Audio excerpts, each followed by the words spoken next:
দর্শক বন্ধু, আশা করি সকলে ভালো আছেন। আজ আমরা আলোচনা করব পিত্ত পাথরি রোগের কারণ ও চিকিৎসা নিয়ে। সুতরাং ভিডিওটি ভীষণ ইনফরমেটিভ, তাই শেষ পর্যন্ত দেখতে থাকুন। বর্তমানে 10 থেকে 12% মানুষ এই রোগে ভোগেন। এর মধ্যে মহিলাদের সংখ্যা সবচেয়ে বেশি। পাথরি পিত্তকোষে থাকাকালীন রোগীর কোনো প্রবলেম হয় না। যখন পিত্ত নালীতে আসে আটকে যায় বা বাধাপ্রাপ্ত হয়, তখনই শুরু হয় উপর পেটে ভীষণ ব্যথা, যাকে ডাক্তারি ভাষায় বলা হয় বিলিয়ারি কলেট।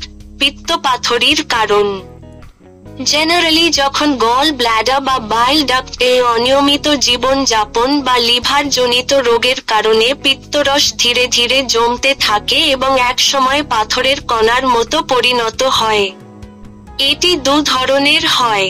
প্রথমত, কোলেস্টেরল পাথর এবং দ্বিতীয়ত রঙ্গক পাথর। এদের আকার বিভিন্ন সাইজের হয়। চিকিৎসা বর্তমানে পিত্তপাথরির বিভিন্ন ধরনের উন্নত মানের চিকিৎসা রয়েছে। কিছু আয়ুষ মেডিসিন এই রোগে খুব ভালো রেজাল্ট দেয়, তাই কোয়ালিফাইড ডাক্তারের চিকিৎসা নিন।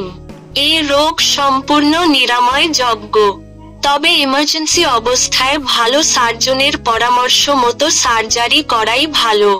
সুতরাং ভালো থাকুন, সুস্থ থাকুন। নেক্সট ভিডিও নিয়ে আবার ফিরে আসছি। সকলকে ধন্যবাদ।